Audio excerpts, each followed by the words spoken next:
Good morning and welcome to path of evolution. આપણે જે પૂર્ણપણું અથવા કૃતકૃત્યતા અને બીજા શબ્દોમાં કહીએ તો કન્ટેન્ટ, ફૂલી કન્ટેન્ટ, સંતોષ, આ જે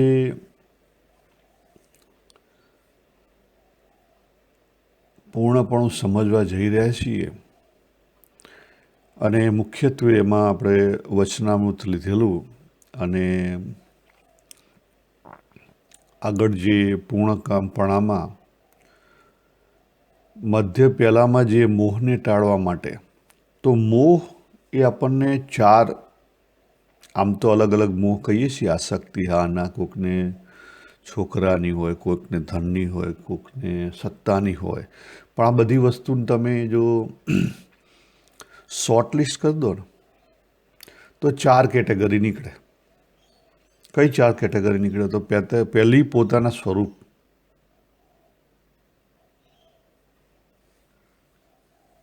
બરાબર. પોતાનું સ્વરૂપ સાચી રીતે સમજાયું નથી એટલે પોતાના સ્વરૂપની આસક્તિ છે. બીજું છે જગત સાચી રીતે સમજાણું નથી એટલે જગતની આસક્તિ છે. ભગવાન સાચી રીતે સમજાણા નથી એટલે ભગવાનની આસક્તિ છે. હા, જો જે મોહ છે, આપણે જેને હાર્ડકોર, રિલિજિયસ હાર્ડકોર કહીએ, એ મોહ છે. અને છેલ્લો મોહ, ચાર મોહ છે. આપણને સાચી સાધનાની ખબર નથી એટલે સાધના આ જ સાચી છે, એ મોહ છે. એટલા માટે આપણે ઘણીવાર બીજા ઉપર ફોર્સ કરતા હોઈએ છીએ. એટલે ચાર મુખ્ય બાબતે અથવા એરિયામાં આપણો મોહ છે. અને એ ચાર મુખ્યત્વે જે મોહ છે એને ટાળવા માટે પહેલી જો શરૂઆત થાય, શ્રીજી મહારાજે બતાવ્યું કે કઈ સમજણની નિષ્ઠા પહેલી હોવી જોઈએ, તો પહેલું પોતાના સ્વરૂપની સમજણની નિષ્ઠા પહેલી હોવી જોઈએ. એ સમજાય તો ધીરે ધીરે આ જગત શું છે એ સમજાય, અને જગત સમજાય તો પછી એ જગતનો કરતા હરતા કહેતા ભગવાન સમજાય અને એનો મહિમા સમજાય. બીજી રીતે જુઓ તો આ ત્રણ મુખ્ય જે સમજણ છે જો પાકી થાય તો ધીરે ધીરે આપણી અંદર જ્ઞાનનો વૈરાગ્ય આવે.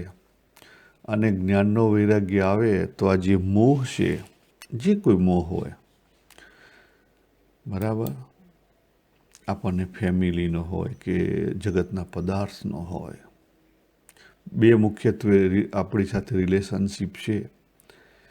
એક દેહ અને દેહના પદાર્થ, અને બીજું દેહ અને દેહના સંબંધી. આ બે સિવાય ત્રીજી કોઈ વસ્તુ છે નહીં. એટલે કે પદાર્થો અને સંબંધીઓની આસક્તિ તૂટે તો જ પછી આપણને જ્ઞાનનો વૈરાગ્ય આવ્યો સમજવો. એમાં આપણે પોતાને સ્વરૂપને સમજવા માટે પહેલાં જોયું તું મધ્ય 62, જેની અંદર ભગવાન નોવર, નોલેજ એન્ડ નોન, એમાં નોલેજ ઉપર, જ્ઞાનરૂપી વિચાર ઉપર, નોલેજ ઉપર કહેતા વૃત્તિ ઉપર ફોકસ કરવાની વાત કરી. અને વૃત્તિને પાછી ખેંચવાની આપણને પદ્ધતિ શીખવાડી કે જો વૃત્તિ સમજાય અને પાછી ખેંચીએ તો જગતમાંથી વૃત્તિ પાછી ખેંચી અને અંતઃકરણમાં આવે. ભગવાને ત્યાં કાશીથી વડતાલથી ગઢડાની વાત કરી. અને પછી અંતઃકરણથી ક્યાં આવે? જીવમાં આવે, અને જીવમાંથી આત્મામાં આવે. અને આત્મામાં વૃત્તિ આવે તો આત્મામાં વૃત્તિ રહે નહીં, કારણ કે આત્મામાં કોઈ વૃત્તિ છે નહીં. એટલે વૃત્તિ લીન થાય. તો ત્યાં કીધું કે વાસનાલિંગ દેહનો નાશ થયો સમજવો. વાસનાલિંગ દેહ એટલે હૃદય ગ્રંથિ, અને હૃદય ગ્રંથિ એટલે આપણું જીવપણું, જેની અંદર પુરુષ અને પ્રકૃતિ બે ભેગા છે, જેની અંદર પુરુષ પ્રકૃતિમાં સ્થિત છે. ભગવદ્ ગીતાનો 13મો અધ્યાય. પુરુષ પ્રકૃતિમાં સ્થિત છે અને એને લઈને શું થાય છે? એને લઈને જે પુરુષ તત્વ છે સુખ દુઃખ માટે કારણરૂપ છે, બરાબર. અને પ્રકૃતિ તત્વ શાના માટે છે? કાર્યકારણ માટે. પણ આ વસ્તુ આપણને સમજાતી નથી કે આ કાર્યકારણ થઈ રહ્યું છે કોને લઈને થઈ રહ્યું છે? પ્રકૃતિને લઈને થઈ રહ્યું. પણ આપણને સમજાતું નથી અને એના માટે જે પુરુષ તત્વ છે એ દુઃખી થાય છે, કહેતા જીવ દુઃખી થાય છે, સુખ દુઃખનો અનુભવ કર્યા કરે છે, ઊંચો નીચો થયા કરે છે. અને એને લઈને જ એના કર્મના બંધનો છે, બાકી કોઈ કર્મના બંધન નથી. પછી સારંગપુર આપણે 12 આત્માના વિચારનું જોયું. એમાં મહારાજ પહેલાં આપણે જોયું ને કે નોવર નોલેજ એન્ડ નોન. પહેલાં નોન વિશે કહે છે કે મૂર્તિ, ખ્યાલ આવે, પદાર્થ, મનથી જેને પકડવાનું છે એ. પછી એને પાછા લઈ જવાનું અને એ જ લઈ જતાં આખું જે જગત વિસરાઈ જાય. કહેતા અંતઃકરણમાંથી આપણે બહાર નીકળી જઈએ. એ વસ્તુને શીખવી. હવે આગળ ફરી જે આત્મજ્ઞાન વિશે એક અગત્યનું વચનામૃત છે, લોયા 15 છે. આ લોયા 15 અને મધ્ય 31 બે જો સાચી રીતે સમજાય તો જે 5 તત્વ છે એ 5 તત્વ એક્સેપ્ટ થાય સાચી રીતે, એની સમજણ સાચી રીતે આવે. અને જે અહમ બ્રહ્માસ્મિ થાય છે, એ સમજણમાં કાચપ રહી જાય છે અને શું કહેવાય કે જ્ઞાન સ્ત્રવી જાય છે, એ ના થાય. બરાબર. તો આપણે પહેલાં એને વાંચીએ અને પછી સમજવાનો પ્રયત્ન કરીએ. લોયા 15 ભૂંગળી અને ગાયના દ્રષ્ટાંતે આત્મદર્શનનો. સ્વામિનારાયણ હરે વચનામૃત લોયા 15 ભૂંગળી તથા ગાયના દ્રષ્ટાંતે આત્મદર્શનનું. સંવત 1877ના માગસરવદી 13ને દિવસ સ્વામી રાત્રિને સમયે શ્રીજી મહારાજ ગામ શ્રી લોયા મધ્યે સુરા ખાચરના દરબારમાં વિરાજમાન હતા અને ધોળો ફેટો માથે બાંધ્યો હતો અને બીજે ધોળે ફેટે બોકાની વાડી હતી તથા ગરમ પોષની રાતી ડગલી પહેરી હતી તથા ધોળો ખેસ પહેર્યો હતો ને ધોળો ચોફાળ ને ધોળી પસેડી તે ભેગા કરીને ઓઢ્યા હતા ને પોતાના મુખારવિંદની આગળ દેશ દેશના હરિભક્તની સભા તથા પરમહંસની સભા ભરાઈને બેઠી હતી. પછી શ્રીજી મહારાજ કૃપા કરીને બોલ્યા છે કે આ જીવ છે તે આધ્યાત્મ, અધિભૂત અને અધિદેવ પરે કરીને સર્વદેહમાં નખશિખા પર્યંત વ્યાપીને રહ્યો છે અને દેવતાને ઇન્દ્રિય રૂપે કરીને જીવનું ભોગતાપણું છે. પણ દેવતા ઇન્દ્રિયોથી પૃથકપણે ભોગતા નથી. હવે આ જે વાત કરી આધ્યાત્મ, અધિભૂત અને અધિદેવ, એ ઓરિજિનલી આપણા ઉપનિષદની સમજણ છે અને પછી ભગવદ્ ગીતાના મારા ખ્યાલથી 8મા અધ્યાયમાં છે. બરાબર. ટૂંકમાં જે આપણે સમજવાનું છે તત્વનું વ્યાપકપણું અને કઈ રીતે અને કેટલી હદે એનો એક્સેસ કેવી રીતે છે એના માટે વાત કરી છે કે જીવ ભોગતા છે. 13મા અધ્યાયમાં જે વાત કરી, પુરુષ જ્યારે પ્રકૃતિમાં સ્થિત હોય ત્યારે એ ભોગતાપણું છે એનું. તો એ કોને લઈને છે?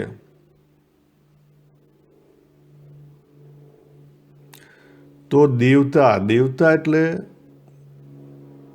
પરાતત્વ અને ઇન્દ્રિયો રૂપી, ઇન્દ્રિયો કહેતા પ્રકૃતિ તત્વ. જો અત્યારે હાલ આપણી પાસે ઇન્દ્રિયો ના હોય કે અંતઃકરણ ના હોય તો હું પોતે આ બોલી ના શકું અને તમે સાંભળી ના શકો. બરાબર? એટલે આ બધી જે ક્રિયાઓ થઈ રહી છે ને એ બંનેની હાજરીના કારણે થયું છે. પછી જો ચોખ્ખું વાત કરી કે દેવતા ઇન્દ્રિયોથી પૃથકપણે ભોગતા નથી. દેવતા કહેતા પરાતત્વ છે એ જો અપરાથી અલગ થઈ જાય તો એ ભોગતા નથી.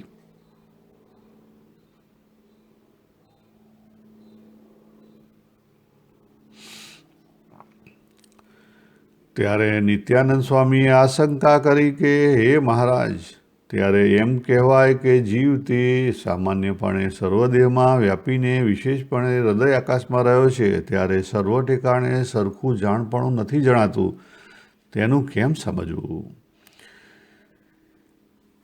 પછી શ્રીજી મહારાજ બોલ્યા છે કે જેમ સૂર્ય છે તે કિરણ કરીને સર્વ પદાર્થમાં વ્યાપીને રહ્યો છે, પણ આગળ જેવો પદાર્થ છે ત્યાં તેઓ સૂર્યનો પ્રકાશ જણાય છે.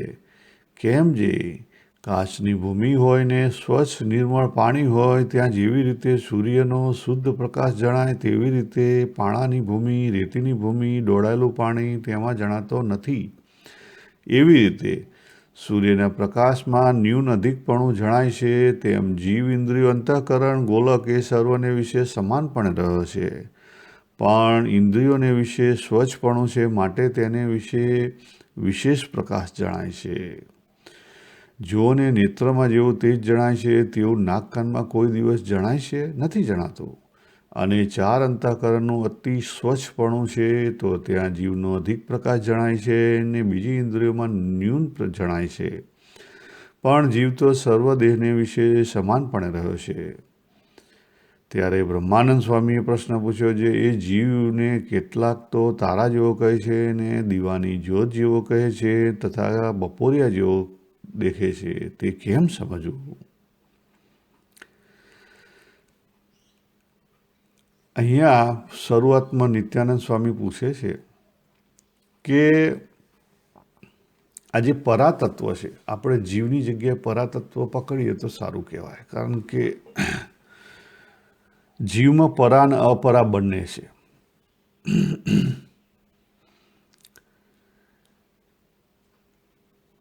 તો કહે છે કે આ જે કહેવાય છે કે જીવ સર્વદેહમાં વ્યાપીને વિશેષપણે હૃદય આકાશમાં રહ્યો છે, તેને કેમ સમજવું?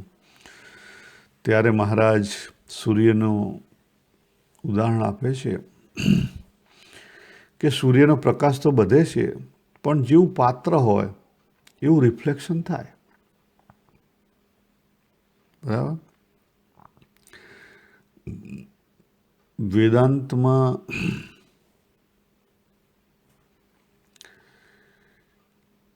આ જ વાતને સ્પેસથી સમજાવવાનો પ્રયત્ન કર્યો છે.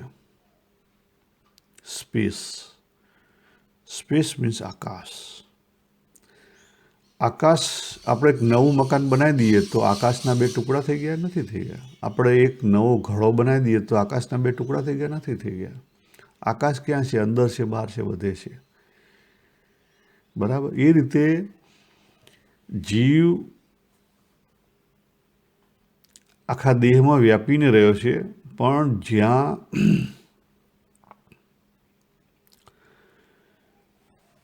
જેની તાકાત વધારે, જે ટૂલની એ પરફોર્મ વધારે કરી શકે. એટલા માટે વેદાંતમાં સમજાવવામાં આવે છે કે આ જે પરાતત્વ છે, અથવા બીજા શબ્દોમાં કહીએ તો ભગવાન રૂપી જે તત્વ છે એ આ જગતમાં વ્યાપીને કેવી રીતે રહેલું છે? તો એ બધામાં છે. આપણી અંદર છે, આ ઈંટ પથ્થરની અંદર પણ છે, અંદર છે ને બહાર છે. આપણી અંદર પણ છે ને બહાર પણ છે. આ જે ઝાડ પાન છે એની અંદર પણ છે ને બહાર પણ છે. પરંતુ જે સ્થૂળ જગત છે, અથવા જે લિમિટેડ જેની પાસે કેપેસિટી છે એવા પશુ પક્ષી ને ઝાડ પાન છે એની અંદર એ લિમિટેડ પ્રકાશે છે, જ્યારે આપણી અંદર એ વધારે પ્રકાશે છે. અહીંયા શ્રીજી મહારાજે સૂર્યના કિરણનું કાચની ભૂમિનું જે દ્રષ્ટાંત આપ્યું અને પાણાની ભૂમિ, એની ઉપરથી આપણે સમજી શકીએ.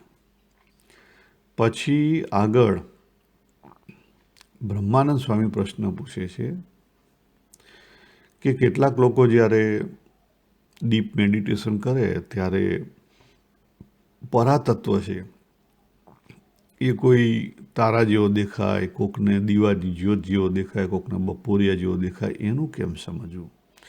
ત્યારે શ્રીજી મહારાજ એનો શું જવાબ આપે છે આપણે જોઈએ. ત્યારે શ્રીજી મહારાજ બોલ્યા છે એ તો એમ છે કે જેમ જેને અક્ષેણી વિદ્યા છે તેને નેત્ર દ્વારા જીવનું દર્શન થાય ને તેને વિશે ભગવાનની મૂર્તિ પણ દેખે, તેમ જેને ઇન્દ્રિય દ્વારા લક્ષ થયો તેઓ આત્માને દેખે. જેમ કાચનું પૂતળું મનુષ્યને આકારે કર્યું હોય તો તેને જે અવયવ તથા મુવાડા અને નાડીઓ તે સર્વે કાચના હોય ને તે કાચની માહિલી કોરે તે જ ભર્યું હોય તે જ દેખાય. તે જેવો ભૂંગળીનો અવકાશ હોય તે પ્રમાણે દેખાય પણ સમગ્ર નથી દેખાતું. તેમ જીવનું સ્વરૂપ જેણે જેવું દીઠું તેવું કહે પણ એની નિરાવરણ દ્રષ્ટિ નથી થઈ, માટે એને જેવો આત્મા છે તેવો નથી દેખાતો. અને જ્યારે તેની નિરાવરણ દ્રષ્ટિ થઈને આત્માકારે થાય ત્યારે ઇન્દ્રિયના ગોલકના જે વિભાગ તે એની દ્રષ્ટિમાં નથી આવતા. ને જેવો આત્મા છે તેવો જણાય છે ને જેમ જેમ અવકાશની દ્રષ્ટિને પામ્યો તેની દ્રષ્ટિમાં બીજા 4 ભૂત નથી આવતા, તેમ જેની નિરાવરણ દ્રષ્ટિ થાય તેને ગોલોક ઇન્દ્રિય દેવતા અંતઃકરણ તેને કરીને જણાતા જે જીવના પ્રકાશના ભેદ તે દ્રષ્ટિમાં નથી આવતા. ને જેવો જીવ તે યથાર્થ જણાય છે અને ભેદ દ્રષ્ટિવાળાને જેવો જ છે તેવો નથી જણાતો. જેમ કોઈને ગાયનું પૂંછડું દીઠું, કોઈને મુખ દીઠું, ખૂર દીઠો, પેટ દીઠું, સ્તન દીઠું, તેણે જે અંગ દીઠું તે ગાયનું દીઠું, પણ જેવી ગાય છે તેવી કોઈએ દીઠી નથી. એમ અંગ દીઠું હોય તે દીઠી ગાય કહેવાય. તેમ આત્માના પ્રકાશનું દર્શન જેટલું જેણે ઇન્દ્રિય દ્વારા અંતઃકરણ દ્વારા થયું તેટલું તે આત્મદર્શી કહેવાય, પણ સમ્યક આત્મદર્શન એને કહેવાય નહીં.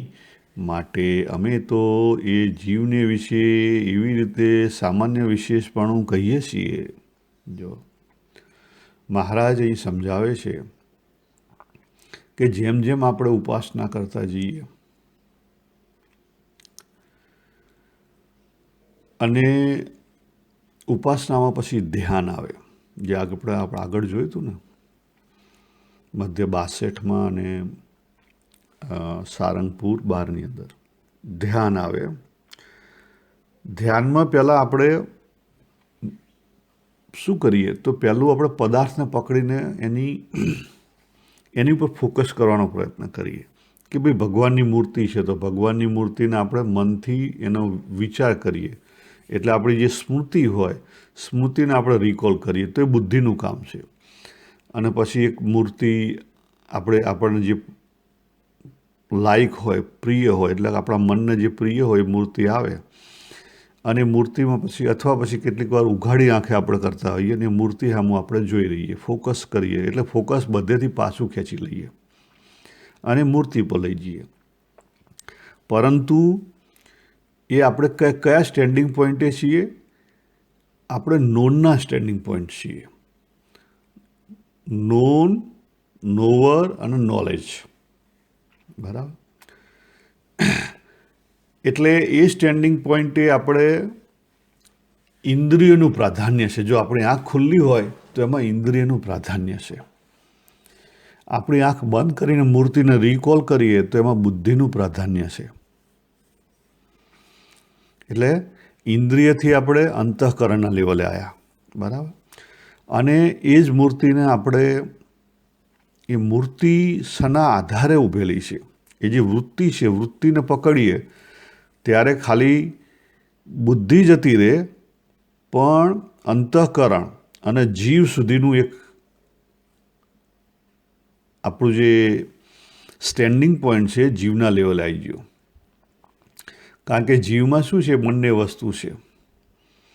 એટલે જીવની અંદર વિવેક પણ છે અને કામના પણ છે. એટલે વૃત્તિ જીવ લેવલે આવી ગઈ. અહીંયા જીવ, મારો જે જીવ કહેવાનો અર્થ શું છે કે આપણે, હું જે બોલતો ચાલતો છું એ જીવ લેવલે આવ્યો. અને ત્યાંથી પછી જ્યારે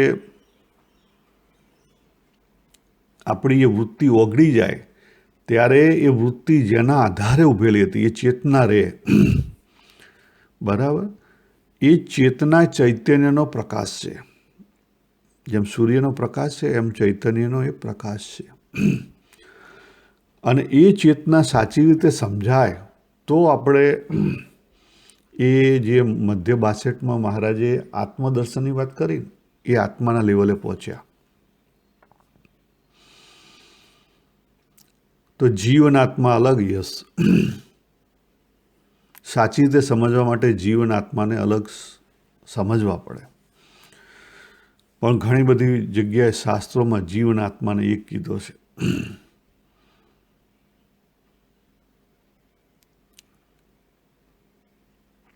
તો એ જે આત્મા લેવલે પહોંચ્યા તો ત્યાં જે શ્રીજી મહારાજે મધ્ય 62માં વાત કરી, ત્યાં વાસનાલિંગ દેહનો નાશ થાય, ત્યાં વૃત્તિ રહે નહીં, વૃત્તિ લીન થઈ જાય. એટલે કોઈ પણ પ્રકાશ, ત્યાં નોવર, નોન અને નોલેજનો જે ભેદ હતો એ ભેદ તૂટી જાય. અને આ વસ્તુ પહેલી આપણે મેડિટેશનથી સમજવી પડે, ધ્યાનથી સમજવી પડે. અને ધ્યાનથી ઓળખ થયા પછી એને સ્ટ્રોંગ કરવા માટે આત્મચિંતન કરવું પડે. નહીં તો એ સ્ટ્રોંગ ના થાય, એમાં મહિમા આવે નહીં. બરાબર? એટલા માટે જ પહેલી સાધના છે એ શુદ્ધિની સાધના છે. જો મધ્ય જે બેની અંદર વાત કરી, 3 સ્ટેપ બતાવ્યા. પહેલી સાધના કઈ છે? શુદ્ધિની સાધના છે. સામાન્ય શુદ્ધિ, જેની અંદર નિયમ ધર્મ બધા આવે. કેમ? જ્યાં સુધી અંતઃકરણ શુદ્ધ ના થાય ત્યાં સુધી હૃદયની અંદર તત્વ જિજ્ઞાસા ઊભી ના થાય. અને જ્યાં સુધી તત્વ જિજ્ઞાસા ઊભી ના થાય ત્યાં સુધી હું કોણ છું, અથવા જગત કોણ છે, પરમાત્મા કોણ છે, એનો વિચાર આવે જ નહીં, એનો વિચાર થાય જ નહીં. એટલે જે ભક્તિ ઉપાસના ભક્તિ, કર્મયોગ, અથવા જે ધર્મ જ્ઞાન વૈરાગ્ય ભક્તિ, જ્ઞાન યોગ, એ જે બધું બતાવ્યું છે શરૂઆતમાં જે કરવાનું, એ શરૂઆતમાં એના માટે છે કે આપણું અંતઃકરણ શુદ્ધ થાય, દેહ શુદ્ધ થાય. પછી ધીરે ધીરે આગળ વધાય. એટલે પહેલું સ્ટેપ આવ્યા પછી બીજા સ્ટેપમાં જવું પડે. અને બીજા સ્ટેપની સાધના પૂરી થાય ત્યારે સ્વરૂપ સમજાય. ને સ્વરૂપ સમજાયા પછી તમને સાચી રીતે આગળ જે આપણે કહીએ સચ્ચિત આનંદના ભેદ સમજાય. નહીં તો સચ્ચિત આનંદના ભેદ ના સમજાય તો શું થઈ જાય? જ્ઞાન સ્ત્રવી થઈ જાય, અહમ બ્રહ્માસ્મિ થઈ જાય કે હું જ બ્રહ્મ છું. બરાબર? અક્ષર બ્રહ્મ છું, હું જ બ્રહ્મન છું. જેમ પેલા એક ભાઈ હતા એને નહીં, પુરુષોત્તમ, હું જ પુરુષોત્તમ છું, એ થઈ ગયેલું એવું જ થઈ જાય. એમાંથી કંઈ નીકળે નહીં, એમાંથી કંઈ હાથમાં આવે નહીં. તો આ જે અલગ અલગ ભેદ દેખાય છે એ સામાન્ય ભેદ છે. બરાબર? અને જેની અંદર વિશેષ જે આગળ વધ્યો એને થોડુંક વધારે સારું દેખાય.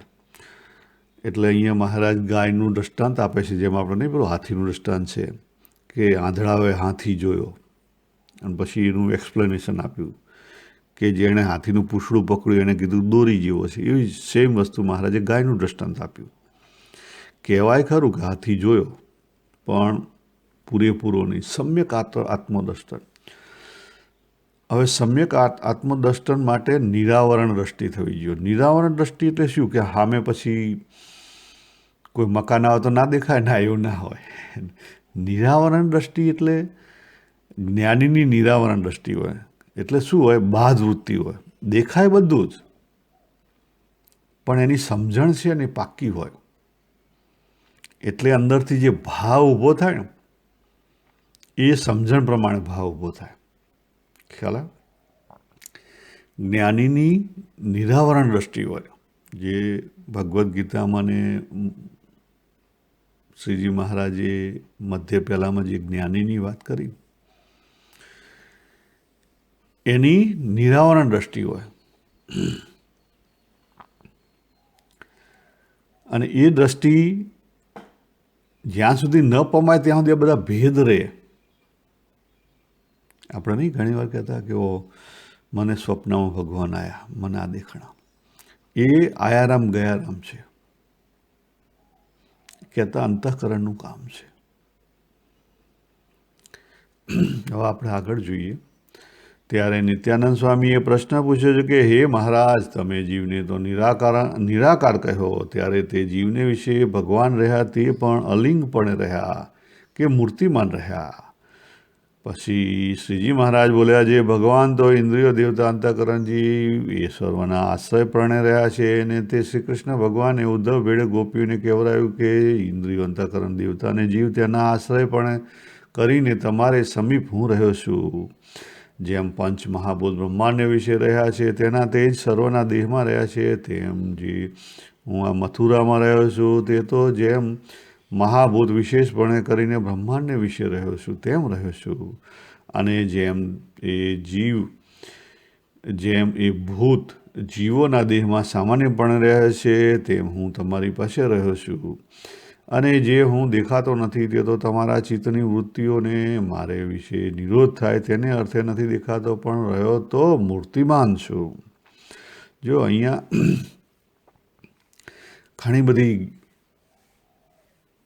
સ્પિરિચ્યુઆલિટી અથવા રિલિજિયસમાં અંધશ્રદ્ધાઓ, માન્યતાઓ, સાચી સમજણ ના હોય એટલે ફેલાતી હોય ને બધા શબ્દો પકડી લેવાય છે.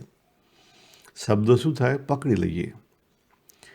પણ જ્યાં સુધી આપણે પોતે જાતે એની ઉપર પ્રયત્ન ના કરીએ ત્યાં સુધી સાચી ખબર પડે નહીં. નિત્યાનંદ સ્વામી એક પ્રશ્ન પૂછે છે કે જો જીવ નિરાકાર છે તો ભગવાન મૂર્તિમાન કેવી રીતે રહ્યા? ભગવાન પણ નિરાકાર થઈ ગયા.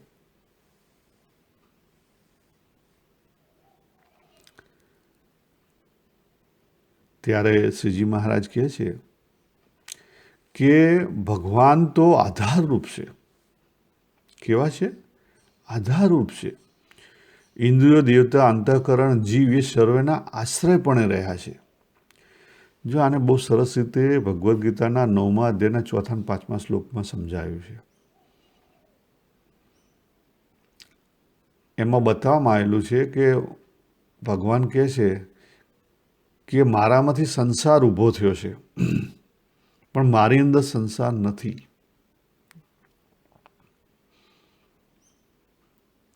બરાબર?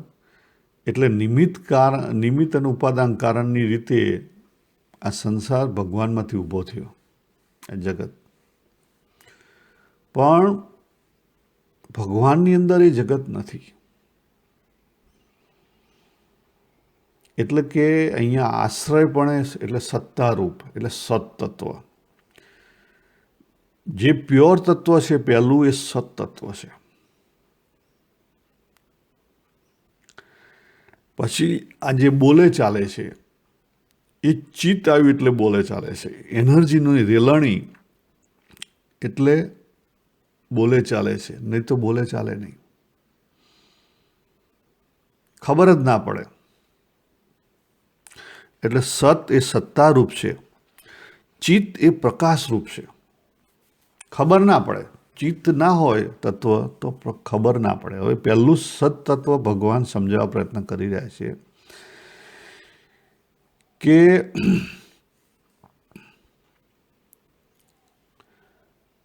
જેમ આજે પંચ મહાભૂત છે એને લઈને બ્રહ્માંડ બન્યું. કહેતા પૃથ્વી, જળ, તેજ, વાયુ ને આકાશ.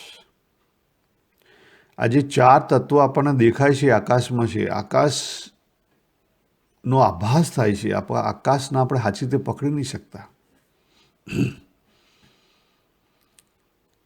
પછી 4 તત્વો આકાશમાંથી નીકળેલા છે.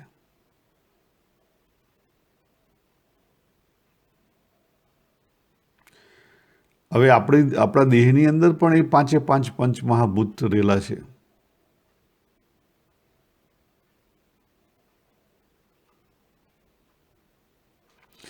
એટલે ત્યાં એ જે પંચમહાભૂતનો આધારરૂપ જે તત્વ છે, સત્તત્વ, એ રૂપે ત્યાં કીધું કે શ્રી કૃષ્ણ ભગવાને પણ ઉદ્ધવ સાથે કહેવરાયું હતું ગોપીઓને કે તમારા જે ઇન્દ્રિય અંતઃકરણને જે જીવ છે એનો આધારરૂપ હું તમારી અંદર રહેલો છું, તમારાથી દૂર નથી.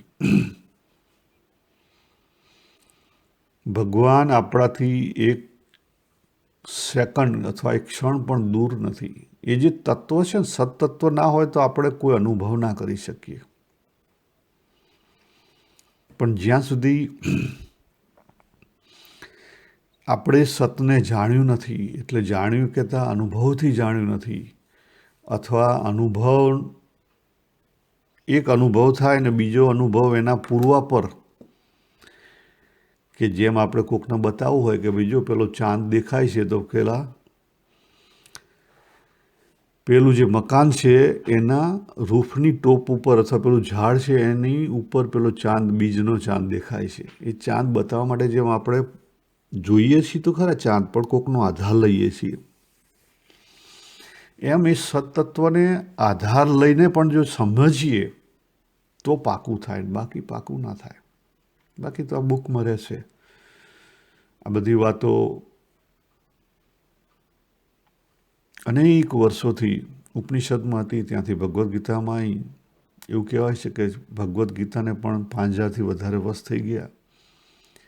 ત્યાંથી વચનામૃતમાં આવી, મહારાજને પણ 200થી વધારે વર્ષ થઈ ગયા અને હજી ચાલે છે. એટલે બુકોમાં તો જ્ઞાન પડ્યું છે, પણ જ્યાં સુધી આપણે આત્મસાત ના કરીએ ત્યાં સુધી આપણા કામમાં આવે નહીં. ત્યારે વળી નિત્યાનંદ સ્વામીએ પૂછ્યું છે કે હે ભગવાન, હે મહારાજ, એ ભગવાન ઇન્દ્રિયાદિકના આશ્રય પણ રહ્યા છે તે પુરુષ રૂપે કરીને રહ્યા છે કે અક્ષર રૂપે કરીને રહ્યા છે કે પોતે સ્વયં પુરુષોત્તમ રૂપે કરીને રહ્યા છે? ત્યારે શ્રીજી મહારાજ બોલ્યા છે કે જીવ પુરુષ, ઈશ્વર, પુરુષ કહેતા ઈશ્વર, અક્ષર પુરુષોત્તમ એ સર્વેનું તેજ પ્રકાશપણે તો સજાતીય છે, માટે એમના ભેદ પાડવાને કોઈ સમર્થ નથી.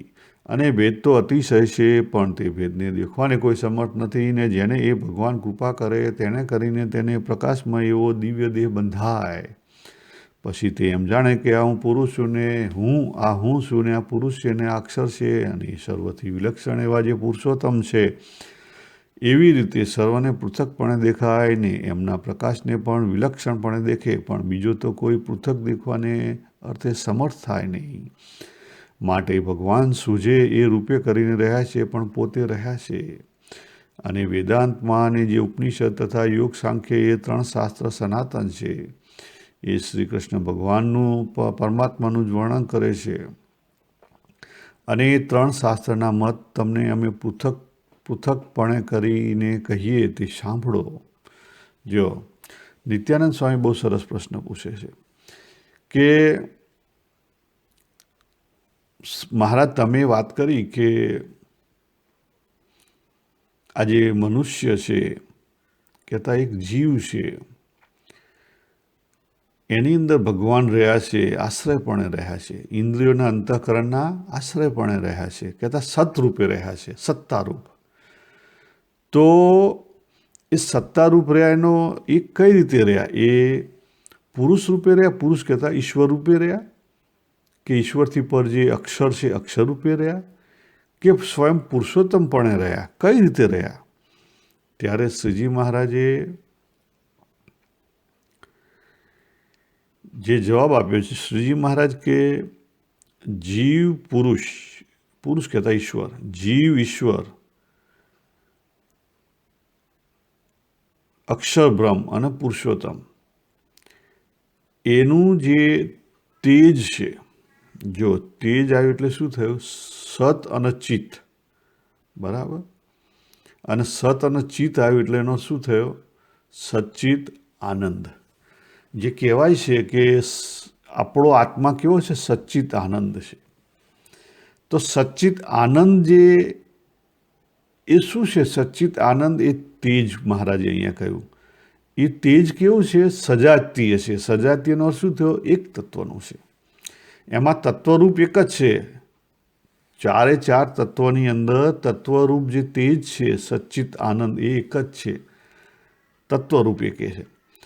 પણ એના ભેદ છે. તો ભેદ કયા છે? ભેદ ઓળખવા પડે. તો ભેદ એક્સેસના ભેદ છે. ભેદ કેવા છે? એક્સેસના ભેદ છે. અને એક્સેસના ભેદના કારણે શેનો ભેદ પડે? સામર્થ્ય, પાવરનો ભેદ પડે. જીવ હોય, બરાબર, એને આ પ્રકૃતિરૂપ જે દેહ છે, પ્રકૃતિરૂપ દેહનું બંધન છે, એટલે એની લિમિટેશન છે. ઈશ્વર છે, એના કોસ્મિક માયારૂપ દેહ છે, એનું બંધન છે, એની લિમિટેશન છે.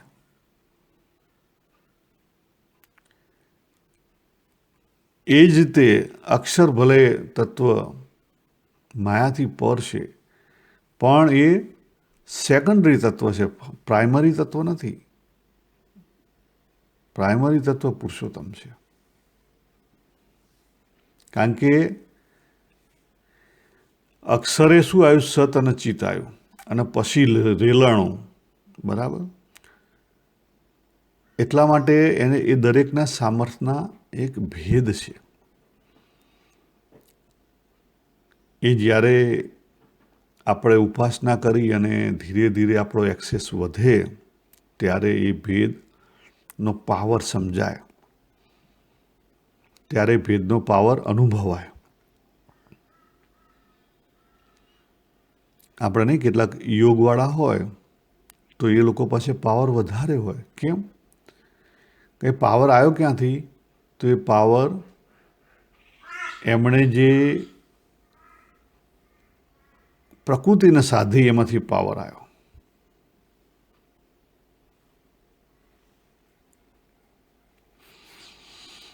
બરાબર. હવે અહીંયા એ સ્થૂળ પાવરની વાત નથી કરતા.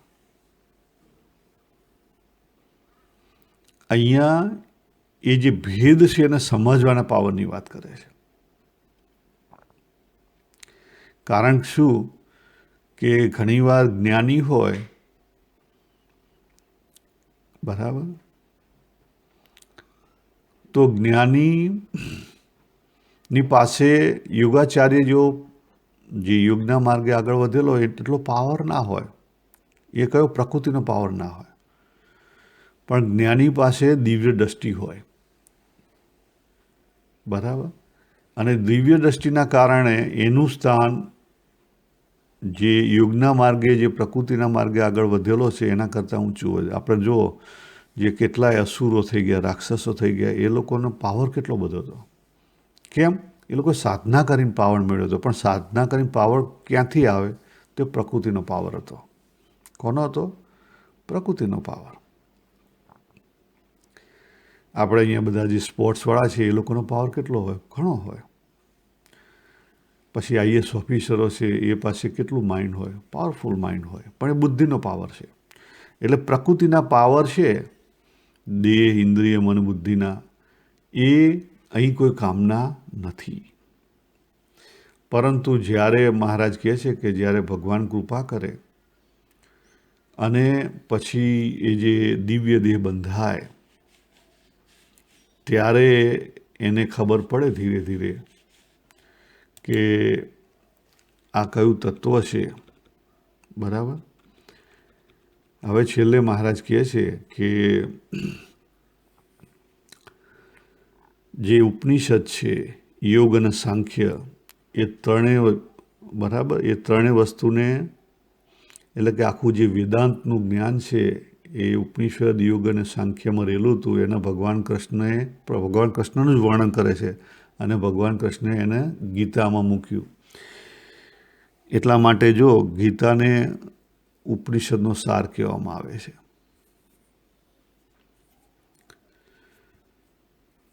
તો એ જે 3 શાસ્ત્ર છે એને કઈ રીતે સમજાયું આ વાતને, તો એ મહારાજ અહીંયા આપણને કહેવા માગે છે. તો જેમ સાંખ્યવાળા તે તો 24 તત્વે કરીને અને તેથી પર 25મા તત્વને પરમાત્મા કહે છે,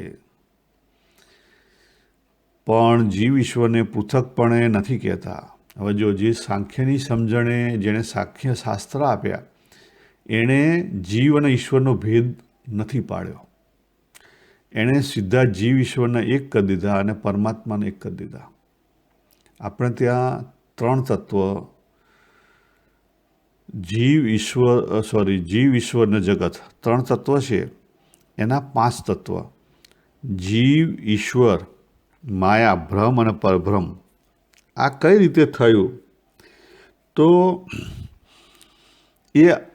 એની વાત સમજણ મહારાજ અહીં કહે છે કે જે આચાર્યો થયા એમને જેટલી જરૂર હતી એ પ્રમાણે એમને સમજાયું. એટલે સાંખ્યમાં મુખ્યત્વે 24 તત્વ મૂક્યા, પણ એ 24 તત્વ શાના મૂક્યા? પ્રકૃતિના મૂક્યા. અને એથી પર એક તત્વ મૂક્યું 25મું. એ શાનું મૂક્યું? પરમાત્માનું. એટલે જે જીવતું જાગતું પૂતળું છે એ 25 તત્વનું બનાવ્યું, એટલે કે આપણે 25 તત્વના બન્યા. પણ એમણે જે જગત છે એને કેવી રીતે સમજાયું? તો કે જગતના 3 તત્વોથી સમજાયું.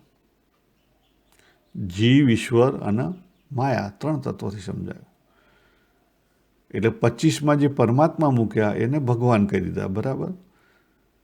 અને જો 5 તત્વની રીતે જોઈએ તો જીવ ઈશ્વરનો ભેદ ના પાડ્યો. જીવ ઈશ્વરનો ભેદ કયો નહીં. કારણ કે જ્યારે વેદાંતમાં જે 3 તત્વ આવે, જીવ, ઈશ્વર અને માયા, ત્યારે ઈશ્વર એટલે પરમાત્મા.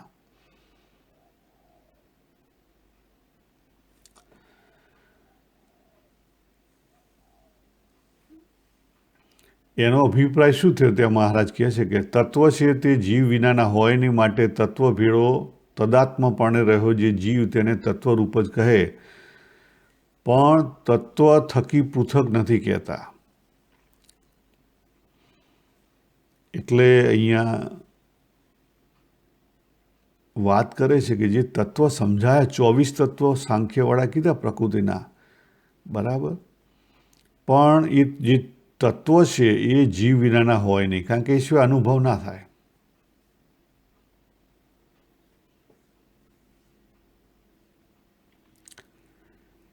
એટલે કે જે જીવ છે એને તત્વરૂપ જ કહે છે, પણ તત્વથી પૃથક નથી કહેતા.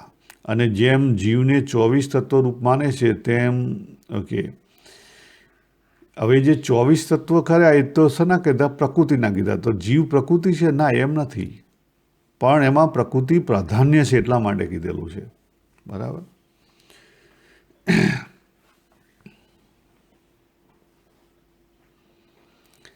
એટલે ત્યાં આગળ વાત કરે છે કે જેવી રીતે જીવ ઈશ્વર એ બેયને તત્વરૂપ માનીને તત્વ ભેળે જ ગણે છે, પણ તત્વથી નોખા નથી ગણતા.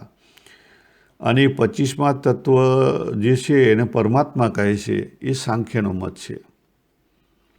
પણ સાંખ્યના મતમાં એમ સાચું કયું સમજવાનું છે? તો મહારાજ કહે છે કે સાંખ્યના મતમાં એમ ન સમજવું કે જીવ નથી. કેમ? એમણે તો 24 તત્વની વાત કરી, પણ 24 તત્વ શાના કીધા? પ્રકૃતિના કીધા. જે મહારાજે 24 તત્વની વાત કરી, 5 ઇન્દ્રિય એટલે 10 ઇન્દ્રિય, 10 ઇન્દ્રિયના દેવતા, 4 અંતઃકરણ, એ 24 તત્વ. પછી 24 તત્વ તો પ્રકૃતિના તત્વ છે. તો પછી જીવ ગયો કે? અને 25મો તો પરમાત્મા કીધો. પણ એવું નથી, બરાબર. એ એક સમજણ આપવા માટે કીધેલું છે, કારણ કે એમણે મોર ફોકસ શેની ઉપર કર્યું છે? પ્રકૃતિ ઉપર. પ્રકૃતિ પ્રધાન.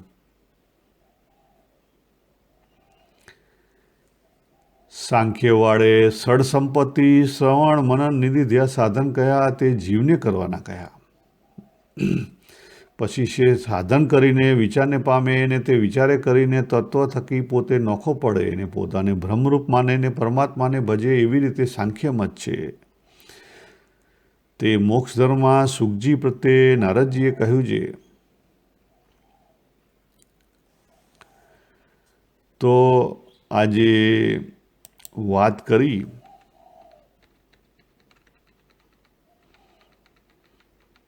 કે સળ સંપત્તિ કહેતા જે 6 ગુણવાળા કીધા સાંખ્યમાંથી આવેલો છે મુખ્ય, અને મનન શ્રવણ મનન નિધિધ્યાસ આ બધી વસ્તુ જે કહેવામાં આવી વેદાંતમાં, બરાબર, એ કોને કરવાની કીધી? તો જે સાધક છે એને, એટલે કે ઉપાસના મારે કરવાની, બીજાને થોડી કરવાની. એટલે તો પછી હું એ તત્વથી અલગ છું? ના, એ અલગ નથી. પણ જ્યારે એ ઉપાસના કરીએ ત્યારે આપણને આ તત્વોની સાચી ખબર પડે અને ત્યારે પોતાની જાતને ભ્રમરૂપ મનાય અને ભ્રમરૂપ માની અને પછી ભગવાનની ભક્તિ થાય. પછી આગળ જે શ્લોકની વાત કરી એ શાંતિ પર્વનો જે શ્લોક છે મહાભારતની અંદર, એની વાત કરી કે જે આ બધી ધર્મ ને અધર્મ ને જે, બરાબર, સતરૂપ ને અસતરૂપ જે બધા સંકલ્પો છે એ બધા ત્યજી દેવાના છે. તો એવી કેમ વાત કરી? સુખજીએ નારદજીને આજે વાત કરી કે ત્યજ્ય ધર્મ અધર્મ ચ ઉભે સત્યનું તે ત્યજ્ય, બરાબર. તો આ બધી ત્યાગ કરવાની કેમ વાત કરી? તો એ મહારાજ સમજાવે છે કે જ્યારે મુમુક્ષુ આત્મવિચાર કરવા બેસે ત્યારે તેને આડા જે ધર્મરૂપ અથવા અધર્મરૂપ અથવા સતરૂપ અથવા અસતરૂપ જે કોઈ સંકલ્પ આવે એનો ત્યાગ કરવો પડે. જો આપણને સારંગપુર 12માં સમજાયું કે કેવી રીતે 2 વિચાર અલગ કરવા અને વિચારને પછી છેલ્લે મૂકી દેવો, અને એ જ વાતને મધ્ય 62માં સમજાય, બરાબર. એ જ વાત અહીંયા છે કે વિચાર છે તો ગમે તે વિચાર હોય, પછી એ ધર્મરૂપ હોય કે અધર્મરૂપ હોય, સતરૂપ હોય કે અસતરૂપ, પણ વિચાર એ વિચાર છે. એ વિચારનો ત્યાગ ના થાય ત્યાં સુધી પોતાના સ્વરૂપમાં ના જઈ શકાય, ત્યાં સુધી ચેતનામાં ના જઈ શકાય, એટલે કે માત્ર અવેરનેસના ભાગમાં ના જઈ શકાય. એટલે દેહે કરીને ધર્મરૂપ નિયમનો ત્યાગ કરવાનો કયો નથી ત્યાં. એટલે કે જ્યારે હું જગતમાં વર્તું ત્યારે મારે જગતના નિયમ પાળવાના છે, પણ બાહ્ય વૃત્તિ રાખવાની છે. કઈ વૃત્તિ રાખવાની છે? બાહ્ય વૃત્તિ. જગતમાં પણ કોઈ પણ કામ કરતો હોઉં, કે દાખલા કે હું જોબ પર ગયો તો હું ઓફિસર છું તો ઓફિસરનું કામ કરવાનું છે, પણ સમજી રાખવાનું છે કે હું ઓફિસર નથી. ઓફિસર તો માત્ર આ સમય પૂરતો છું, એક મારો રોલ છે, કર્તવ્ય છે. આ સમજણ સાથે જો કામ થાય અને આ સમજણ કાયમી રહે તો આપણી પ્રગતિ થાય. બાકી તો દેહરૂપ થઈ ગયા અને ઓફિસર રૂપ થઈ ગયા તો ગયા.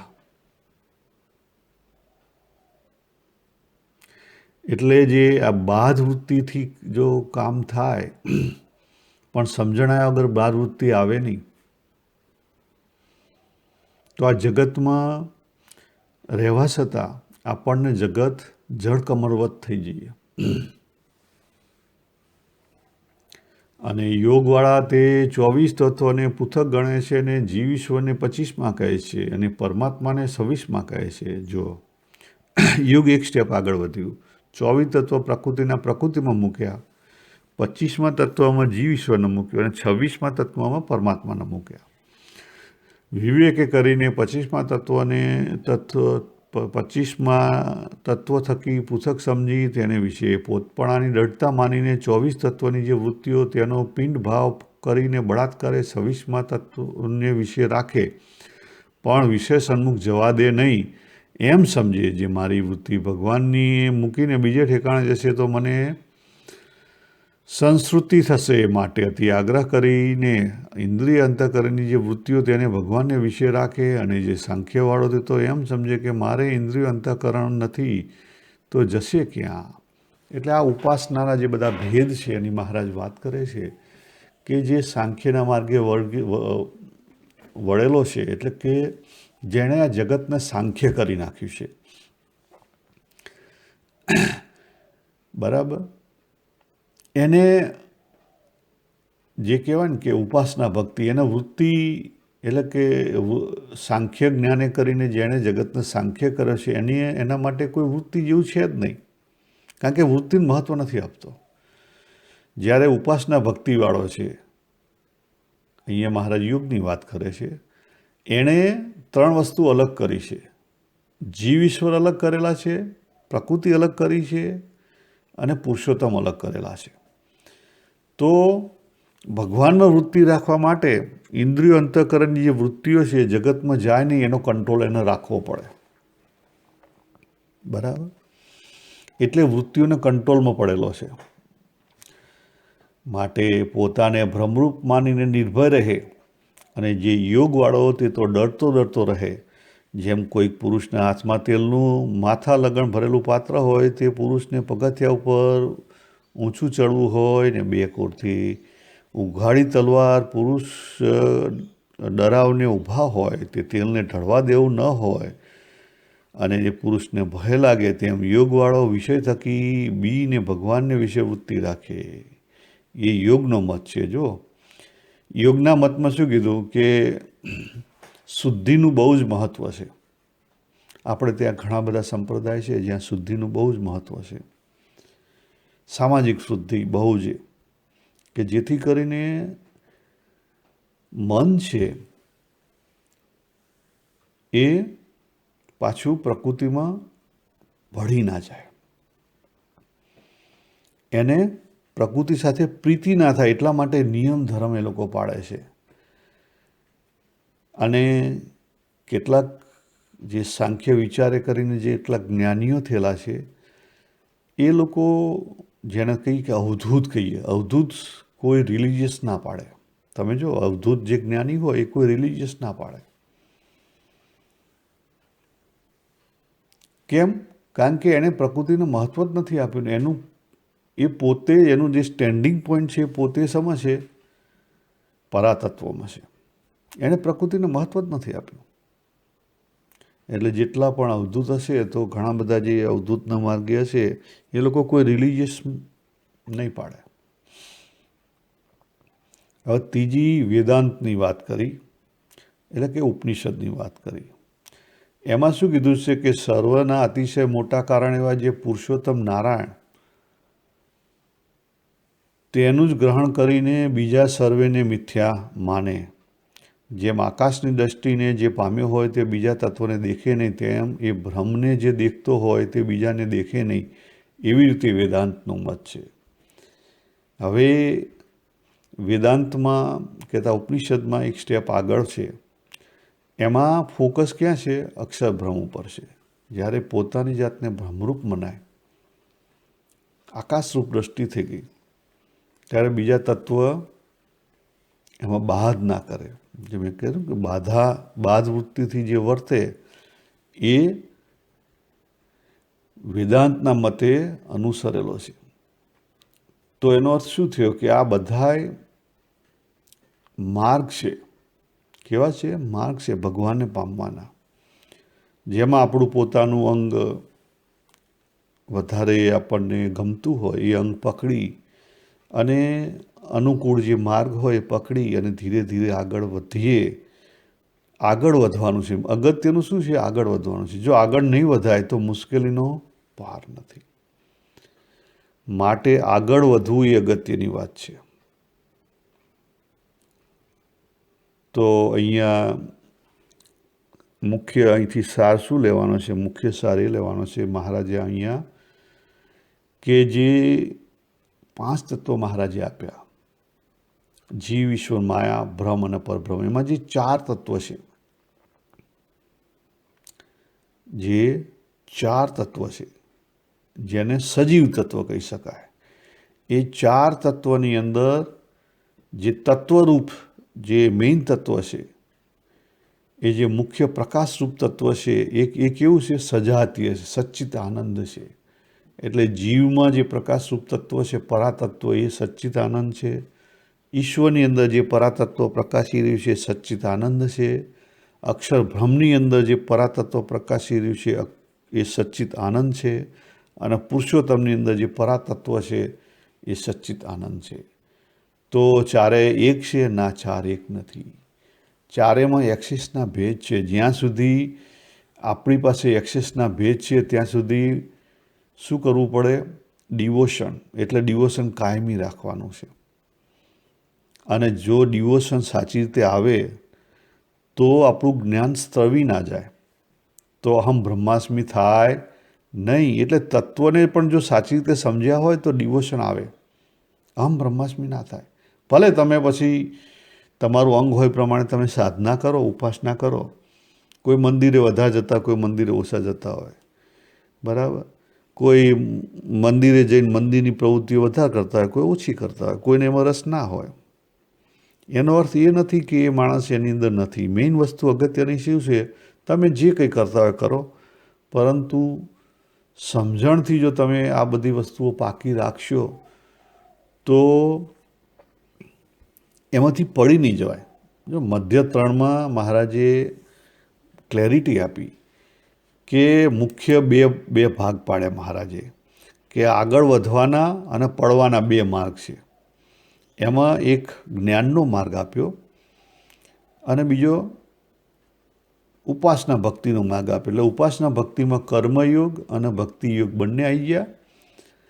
અને જે જ્ઞાનનો માર્ગ છે એમાં ધ્યાનયોગ અને જ્ઞાનયોગ 2 આવ્યા. તો એનો અર્થ એવો કે ઉપાસના ભક્તિમાં ધ્યાન અને જ્ઞાન નથી? ના, છે, પણ પ્રાયોરિટી પેલી છે. તો પેલાની અંદર ભક્તિ, જે ઉપાસના ભક્તિ અને કર્મયુગ નથી? ના, છે, પણ પ્રાયોરિટી જ્ઞાનની છે, બરાબર. એમાં જ્ઞાન વિશેષપણે હોય. એને લઈને જે ભાગ પાડ્યા કે આગળ વધવાના પણ 2 માર્ગ છે મુખ્યત્વે, અને પડવાના પણ 2 માર્ગ છે. એટલે બીજા સાથે હોય પણ મુખ્ય આજે એના માર્ગે વળેલું હોય એની વાત કરી. તો આ રીતે જો સાચી રીતે સમજાય તો જે ભેદ છે સાચા સમજાય. અને ભેદ સાચા સમજાય તો જે મહારાજે વાત કરી મધ્ય 31માં, તો આપણે જે જીવને અક્ષરરૂપ થવાનું છે એ આપણે ઇઝીલી થઈ શકીએ. તો આપણું શું થાય? પ્રોગ્રેસ થાય. એટલે જે સાધનાના માર્ગે છે ને, કે પહેલું